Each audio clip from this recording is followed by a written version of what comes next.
Welcome to my channel GSK academy friends.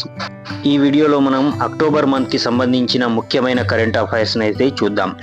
ముందుగా వీడియోలోకి వెళ్ళే ముందు ఈ వీడియో గనక మీకు నచ్చితే లైక్ చేసి మీ మిత్రులకు షేర్ చేయండి.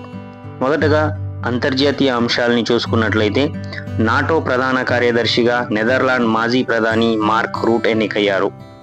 ఉత్తర అట్లాంటిక్ సైనిక కూటమి నార్త్ అట్లాంటిక్ ట్రీటీ ఆర్గనైజేషన్కి 2014 నుంచి ప్రధాన కార్యదర్శిగా పనిచేస్తున్న జేమ్స్ స్టోలెన్బర్గ్ రాజీనామా చేశారు. నాటో సభ్య దేశాలు ప్రస్తుతం 32. 1949లో 12 దేశాలతో నాటో ఏర్పాటు చేయడం జరిగింది. ఇక నెక్స్ట్ పాయింట్ వచ్చేసి మెక్సికో తొలి మహిళా అధ్యక్షురాలిగా క్లాడియా షిన్బౌమ్ ఎన్నికయ్యారు. ఇక యుఎన్ఓ విషయానికి వస్తే యుఎన్ఓ సెక్రటరీ జనరల్గా ఆంటోనియో గుటెరస్ పై ఇజ్రాయెల్ నిషేధం విధించింది. ఇరాన్ చేసిన దాడిని గుటెరస్ ఖండించలేదని, ఇజ్రాయెల్ వ్యతిరేక విధానాలు అనుసరిస్తూ ఉగ్రవాదానికి మద్దతునిస్తున్నారని ఇజ్రాయెల్ విదేశాంగ మంత్రి కాంజ్ పేర్కొన్నారు. ఇక నెక్స్ట్ పాయింట్ తూర్పు ఆఫ్రికా దేశమైన మలావి అధ్యక్షుడు లాజరస్ మెక్కార్థీ చక్వేరాతో భారత రాష్ట్రపతి ద్రౌపది ముర్ము భేటీ అయ్యారు. వ్యవసాయం, గనుల తవ్వకం, పర్యాటకం, ఇంధనం సహా పలు రంగాల్లో సంబంధాలు బలోపేతంపై చర్చించారు. మలావి దేశాన్ని పర్యటించిన తొలి రాష్ట్రపతిగా ద్రౌపది ముర్ము నిలిచారు. ఇక మలావి దేశ రాజధాని లిలోంగ్వే, కరెన్సీ మలావియన్ క్వచా. ఇక నెక్స్ట్ పాయింట్ ప్రపంచంలోనే అత్యధిక ముస్లిం జనాభా గల దేశం ఇండోనేషియాకు 8వ అధ్యక్షుడిగా ప్రభోవో సుబియాంటో ఎన్నికయ్యారు. ఇక నెక్స్ట్ పాయింట్ వచ్చేసి ప్రస్తుతం ప్రపంచంలో అత్యంత ఎత్తైన కట్టడంగా జర్మనీలోని ఉల్మ్లో ఉన్న ఉల్మేర్ మున్స్టర్ చర్చి ఉంది. దీని ఎత్తు 530 అడుగులు. దీని నిర్మాణం 1890లో పూర్తయింది. ఇక స్పెయిన్లో లా సగ్రాడా ఫ్యామిలియా బసిలికా చర్చి నిర్మాణం జరిగితే ఆ కట్టడం ప్రపంచంలోనే ఎత్తైన చర్చిగా నిలుస్తుంది. దీన్ని 566 అడుగులతో నిర్మిస్తున్నారు. ఆసియాలోని అతిపెద్దదైన గామా రే ఇమేజింగ్ టెలిస్కోపు లద్దాఖ్లో ఏర్పాటు చేశారు. ప్రపంచంలో అత్యంత ఎత్తైన ప్రాంతంలో అమర్చిన తొలి టెలిస్కోప్ ఇది. 4300 మీటర్ల ఎత్తులో ఉన్న హన్లే ప్రాంతంలో అమర్చిన దీన్ని ముంబైలోని Bhabha Atomic Research Centre BARC ECIL సాయంతో దేశీయంగా రూపొందిస్తున్నారు. ఇక ప్రపంచ దేశాల్లో మార్పును తీసుకొచ్చే ఉన్నతమైన వ్యక్తి మోదీ అని బ్రిటన్ మాజీ ప్రధాని బోరిస్ జాన్సన్ తాను రాసిన తాజా పుస్తకం అన్లీష్డ్లో పేర్కొనడం జరిగింది. ఇక మన జాతీయ అంశాలకు వస్తే భారత్ సింగపూర్ల మధ్య దౌత్య సంబంధాలు ఏర్పడి 2025 నాటికి 60 ఏళ్లు పూర్తవుతున్న సందర్భంగా సింగపూర్లో నమస్తే భారత్ పేరిట వాణిజ్య ప్రదర్శనను ఏర్పాటు చేయడం జరిగింది.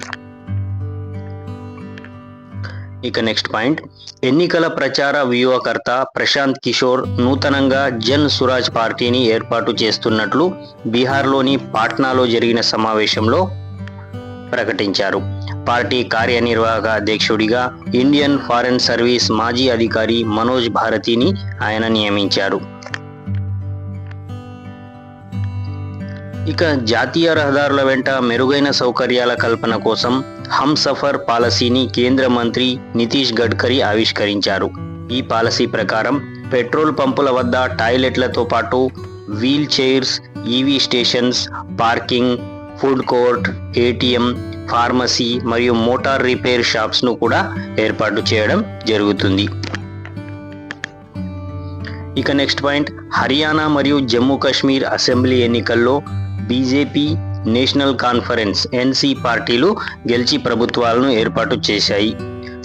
హర్యానాలో సీఎంగా నాయబ్ సింగ్ సైని మరియు జమ్మూ కాశ్మీర్లో సీఎంగా ఒమర్ అబ్దుల్లా ఎన్నికయ్యారు. ఇక నెక్స్ట్ పాయింట్ వచ్చేసి రాజస్థాన్కు చెందిన బీజేపీ ఎంపీ ఘన్శ్యామ్ తివారీ రాజ్యసభ నైతిక విలువల కమిటీ చైర్మన్గా నియామకం అయ్యారు. ఇక next point Tata steel managing director మరియు సీఈఓగా బాధ్యతలు నిర్వహిస్తున్నటువంటి T V Narendran World Steel Association ట్రస్ట్కు చైర్మన్గా ఎన్నికయ్యారు. JSW group chairman Sajjan Jindal తర్వాత ఇండియా నుంచి ఈ పదవికి ఎన్నికైన రెండో వ్యక్తిగా నరేంద్రన్ నిలిచారు. ఇక నెక్స్ట్ పాయింట్, తెలంగాణ రాష్ట్ర ఉన్నత విద్యా మండలి నూతన చైర్మన్గా ఆచార్య వి బాలకృష్ణారెడ్డి నియామకం అయ్యారు. ప్రముఖ పారిశ్రామికవేత్త రతన్ టాటా మరణానంతరం టాటా ట్రస్ట్ చైర్మన్గా ఆయన సోదరుడు నోయల్ టాటా ఎంపికయ్యారు.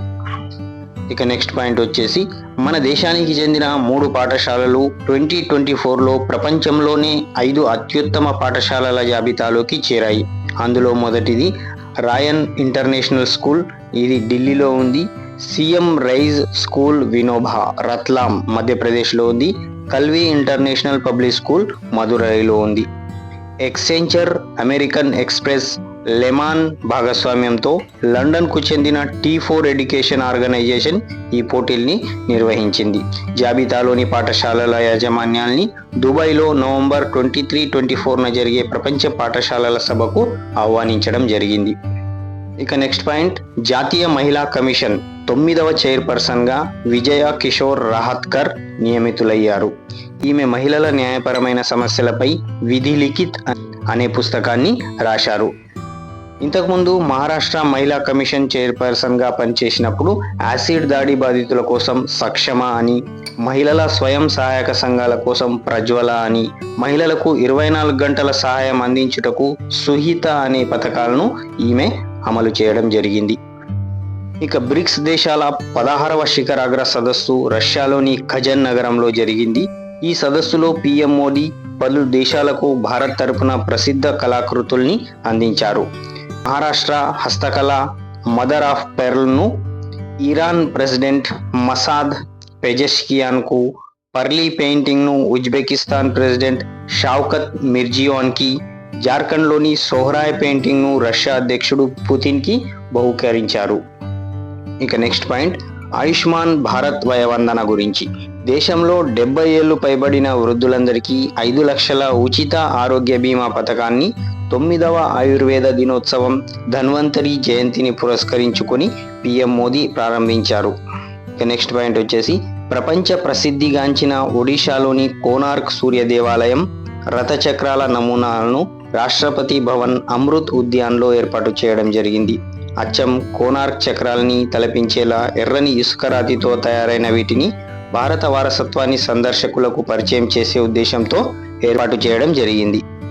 నెక్స్ట్ పాయింట్, ఎటువంటి సమస్యలు లేకుండా జనన మరణాలను నమోదు చేయుటకు సరికొత్త మొబైల్ యాప్ను కేంద్ర హోంమంత్రి అమిత్ షా ఆవిష్కరించారు. పౌర నమోదు వ్యవస్థ CRS పేరుతో registrar general and census commissioner of India దీన్ని రూపొందించడం జరిగింది. ఇక ఇండియా బంగ్లాదేశ్ సరిహద్దులోని పెట్రోపోల్ ఓడరేవులో 487 కోట్లతో నిర్మించిన ప్రయాణికుల టెర్మినల్ భవనాన్ని, కార్గో గేటు, మైత్రి ద్వార్ను అమిత్ షా ప్రారంభించారు. ఇక రాష్ట్రీయ అంశాల విషయానికి వస్తే, హైదరాబాద్ విపత్తు స్పందన ఆస్తుల పర్యవేక్షణ పరిరక్షణ ఏజెన్సీ హైడ్రాకి పూర్తి అధికారాలు కల్పిస్తూ తెలంగాణ ప్రభుత్వం తీసుకొచ్చిన ఆర్డినెన్స్కు రాష్ట్ర గవర్నర్ జిష్ణుదేవ్ వర్మ ఆమోదాన్ని తెలిపారు. ఇక తెలంగాణ రాష్ట్ర ఎన్నికల సంఘం గ్రామ పంచాయతీ ఎన్నికల కోసం గ్రామీణ ఓటర్ల జాబితాను వెల్లడించింది. రాష్ట్రంలో మొత్తం 1.67 కోట్ల గ్రామీణ ఓటర్లు ఉండగా వారిలో 85 లక్షల మంది మహిళలు, 82 లక్షల మంది పురుషులు ఉన్నారు. 493 మంది ఇతరులు ఉన్నారు. మొత్తం మండలాలు వచ్చేసి 538 ఉంటే గ్రామ పంచాయతీలు 12,867 ఉన్నాయి. ఇక అత్యధికంగా నల్గొండలో 10.42 లక్షల మంది ఓటర్లు ఉండగా అత్యల్పంగా మేడ్చల్ మల్కాజిగిరిలో 64,000 మంది ఓటర్లు ఉన్నారు. ఇక నెక్స్ట్ పాయింట్, రాజన్న సిరిసిల్ల జిల్లాలోని వేములవాడలో మరమగ్గాల కార్మికుల కోసం 50 కోట్లతో నూలు డిపోను రాష్ట్ర ప్రభుత్వం ఏర్పాటు చేయనుంది. రాష్ట్ర చేనేత సహకార సంఘం టెస్కో దీనికి నోడల్ ఏజెన్సీగా ఉంటుంది. కార్మికులకు నూలు సరఫరా చేసి వస్త్రాలను కొనుగోలు చేసే సమయంలో నూలు విలువను మినహాయించి మిగిలిన మొత్తాన్ని కార్మికులకు అందిస్తారు. ఇక నెక్స్ట్ పాయింట్, పిఎం జూగా కార్యక్రమం గురించి. ఏజెన్సీలు మైదాన ప్రాంతాల్లోని గిరిజన ఆవాసాల పరిధిలో 4G సర్వీసులు 100% విద్యుదీకరణ చేయాలని కేంద్రం నిర్ణయించింది. ఇప్పటి వరకు అమల్లో ఉన్న PM జనజాతి ఆదివాసీ న్యాయ మహా అభియాన్ను అభివృద్ధి చేసి PM జనజాతీయ ఉన్నత గ్రామ అభియాన్ PM జుగాగా మార్చింది. దీని కింద రాష్ట్రంలో 500 జనాభా దాటిన 924 గిరిజన ఆవాసాలు గ్రామాల్లో మౌలిక సదుపాయాలు, విద్య, ఆరోగ్యం, నైపుణ్య శిక్షణ కార్యక్రమాల్ని చేపడతారు. నెక్స్ట్ పాయింట్ వచ్చేసి వికారాబాద్ జిల్లా దామగుండం అటవీ ప్రాంతంలో VLF very low frequency radar station నిర్మాణానికి సీఎం రేవంత్ రెడ్డితో కలిసి కేంద్ర మంత్రి రాజ్నాథ్ సింగ్ శంకుస్థాపన చేశారు. ఈ స్టేషన్ మన దేశ సముద్ర సంబంధ ప్రయోజనాలను కాపాడే లక్ష్యంతో నిర్మితమవుతోందని, సైనిక సామర్థ్యాలను పెంచుతుందని తెలిపారు. ఇక జాతీయ వ్యవసాయ గ్రామీణాభివృద్ధి బ్యాంక్ నాబార్డ్ తెలంగాణ ప్రాంత నూతన CGMగా చీఫ్ జనరల్ మేనేజర్గా B. ఉదయ్ భాస్కర్ హైదరాబాద్లోని కార్యాలయంలో బాధ్యతలు స్వీకరించారు. తెలంగాణలో SC వర్గీకరణపై సమగ్ర అధ్యయనం చేయుటకు హైకోర్టు విశ్రాంత న్యాయమూర్తి డాక్టర్ షమీం అఖ్తర్ నేతృత్వంలో ఏకసభ్య కమిషన్ను నియమించింది. ఇక అక్టోబర్ నెలలో అవార్డుల విషయానికి వస్తే భారత ప్రచురణకర్తల సమాఖ్య ఏటా అందించే ఫ్రెండ్స్ ఆఫ్ పబ్లిషింగ్ అవార్డ్ 2024ను కేంద్ర సాహిత్య అకాడమీ కార్యదర్శి కృతివెంటి శ్రీనివాసరావు అందుకున్నారు. ఇక నెక్స్ట్ రామరాజా సంస్థల వ్యవస్థాపకుడు డాక్టర్ గల్లా రామచంద్ర నాయుడు గారికి ప్రతిష్టాత్మక మహాత్మా జీవన సాఫల్య పురస్కారం దక్కింది. ఇక ప్రతిష్టాత్మకంగా అందించే నోబెల్ అవార్డ్స్ 2024 గురించి చూద్దాం. ఇక వైద్య రంగంలో నోబెల్ బహుమతి విక్టర్ ఆంబ్రోస్ గ్యారీ రౌకున్లకు వచ్చింది. వీరు మైక్రో RNAలపై అధ్యయనం చేశారు. అలాగే భౌతిక శాస్త్రంలో జాన్ జే హాఫ్వీల్డ్, జెఫ్రీ హింటన్లకు వచ్చింది. వీరు మెషిన్ లెర్నింగ్ పై అధ్యయనం చేశారు. ఇక రసాయన శాస్త్రంలో డేవిడ్ బేకర్, డేవిడ్ హసబిన్ జంపర్లకు వచ్చింది. వీరు ప్రోటీన్ డిజైన్ పై అధ్యయనం చేశారు.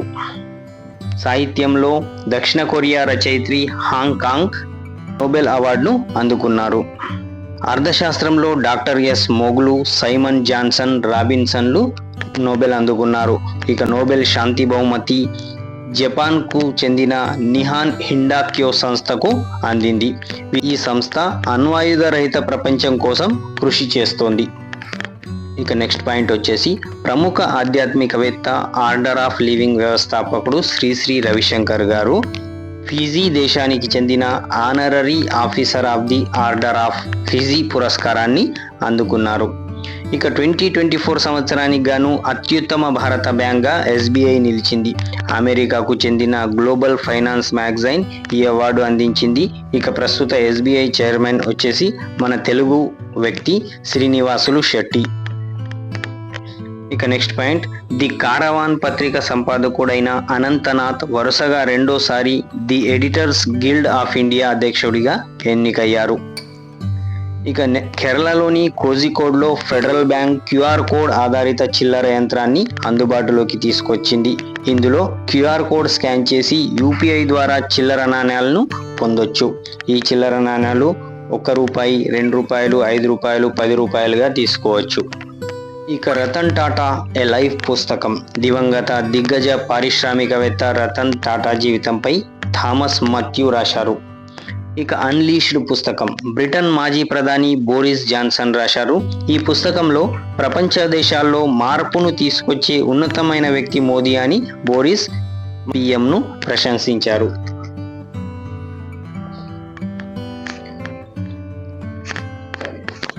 ఇక క్రీడల విషయానికి వస్తే T20 ఎమర్జింగ్ టీమ్స్ ఏషియా కప్ను ఆఫ్ఘాన్ జట్టు గెలుచుకుంది. ఈ టోర్నీలో రన్నరప్గా శ్రీలంక నిలిచింది.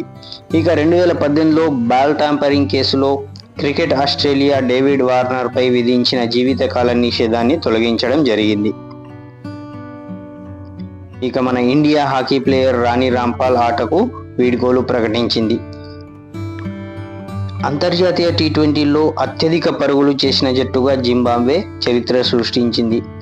గాంబియాతో జరిగిన మ్యాచ్లో 20 ఓవర్లలో జింబాబ్వే 4 వికెట్లు కోల్పోయి 344 పరుగులు చేసింది. ఇవి ఫ్రెండ్స్ అక్టోబర్ మంత్కి సంబంధించినటువంటి ముఖ్యమైనటువంటి కరెంట్ అఫైర్స్. ఈ వీడియో కనుక మీకు నచ్చితే లైక్ చేసి మీ ఫ్రెండ్స్కి షేర్ చేయండి. ఇలాంటి మరిన్ని వీడియోస్ కోసం మన ఛానల్ను సబ్స్క్రైబ్ చేసుకోండి.